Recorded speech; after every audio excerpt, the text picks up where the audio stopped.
श्री कृष्णाय नमः। श्री गोपीजन वल्लभाय नमः। श्रीमदाचार्य चरण कमलेभ्ये नमः। श्री गुसाई जी परम दयालवे नमः। श्री गुरुवे नमः। अपने माथे बिराजता सेव्य स्वरूपाय नमः। सर्व वैष्णवने जय श्री कृष्ण। गत विडियो में आपणे गुसाईजीनो उत्सव जलेबी उत्सव ए जोयुं, एक कीर्तन गावानी कोशिश पण करी। त्यार पछी आवे छे भोगी संक्रांत, एटले संक्रांतिनो पहलो दिवस। केम के प्रभु बधा ज रसोना भोगता छे, एटले एनुं एक सुंदर पद पण आवे छे, भोगी भोग करत सब रसको। एटले आना माटे आपणे भोगी शब्द वापरीए छे, केम के प्रभु बधा ज रसोना भोगता छे। तो संक्रांति मुख्य त्रण आवे छे, मेष संक्रांति, धन संक्रांति अने मकर संक्रांति। तो ज्यारे मेष संक्रांति होय छे त्यारे मंदिरोमां प्रभुने सत्वानी सामग्री धराववामां आवे छे अने प्रभु स्नेहथी प्रेमथी ए सामग्री अंगीकार करे छे।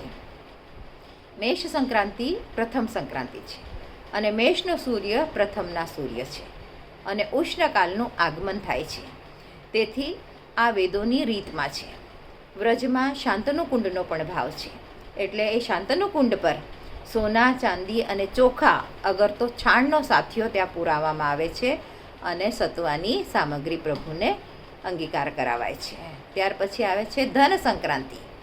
તો આ ધન સંક્રાંતિનો સમય માગસર અને પૌષના વચ્ચે, એટલે કે ચાતુર્માસનો જ્યારે પ્રારંભ થાય છે ત્યારે મંદિરોમાં પ્રભુને ચાતુર્માસની સામગ્રી શીતકાલમાં ધરાય છે અને ચાતુર્માસ સમાપ્ત થયા પછી આ સામગ્રી શીતકાલમાં ક્યારેય ધરાતી નથી।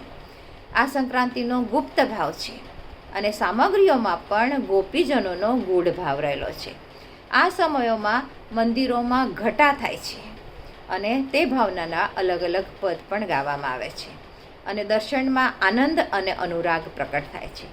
શીતકાલમાં ચાતુર્માસ દરમિયાન 4 ઘટાઓના દર્શન થાય છે। તેમાં શ્યામ, લાલ, કેસરી, પીળા, લીલા અને ગુલાબી આવી રીતે વિવિધ છટાઓ થાય છે। પછી આવે છે મકર સંક્રાંતિ। તો મકર સંક્રાંતિનો સમય પોષ સુદ અગરવદમાં જ્યારે સૂર્ય ઉત્તરાયણમાં જાય છે ત્યારે આવે છે। પ્રભુને તલ અને ગોળની સામગ્રી એટલે કે તલના લાડુ અંગીકાર કરાવવામાં આવે છે।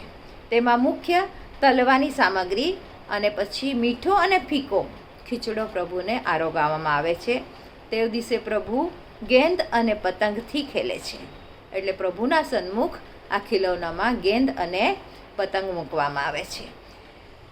પછી તલવાનું દાન કરવામાં આવે છે। મકર સંક્રાંતિ લગભગ દર વર્ષે જાન્યુઆરીની 14 કે 15 તારીખે ઉત્તરાયણ સૂર્ય થાય છે ત્યારે આવે છે, એટલે કે દેવતાઓનો દિવસ ઉગ્યો તેથી દેવતાઓનું પ્રભાત થાય છે।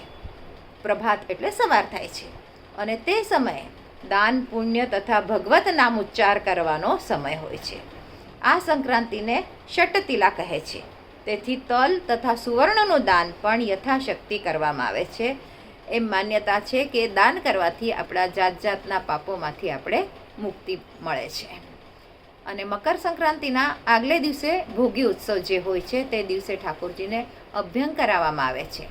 વસ્ત્ર લાલ છીટના આવે છે, ચાંદીના બૂટના વાગો ઘેરદાર હોય છે, પાઘ લાલ છીટનો છજ્જેદાર હોય છે, સાદી ચંદ્રિકા ટાળું વસ્ત્ર સફેદ ધરવામાં આવે છે, કર્ણફૂલ ચાલ ધરાવાય છે, મધ્યનો શૃંગાર અને આભૂષણ બધા હીરા મોતીના આવે છે। રાજભોગમાં પણ અનેક જાત જાતની સામગ્રી આવે છે।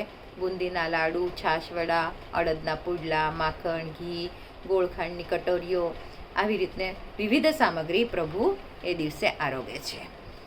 અને 7 ધાનની ખીચડી એટલે કે જેની અંદર ઘઉં, ચોખા, જુવાર, મગ, બાજરી, તુવેર અને ચોળા આવી રીતે ખીચડો અને તલના ખાંડ અને ગોળના લાડુ બનાવવામાં આવે છે। ખાસ આ ઉત્સવ એવી રીતે હોય છે અને એનું પણ એક કીર્તન આપેલું છે અહીંયા, દેખ સખી મોહન મદન ગોપાલ, વાગો ઘેરદાર શિર પગિયા પહેરે મોજા લાલ।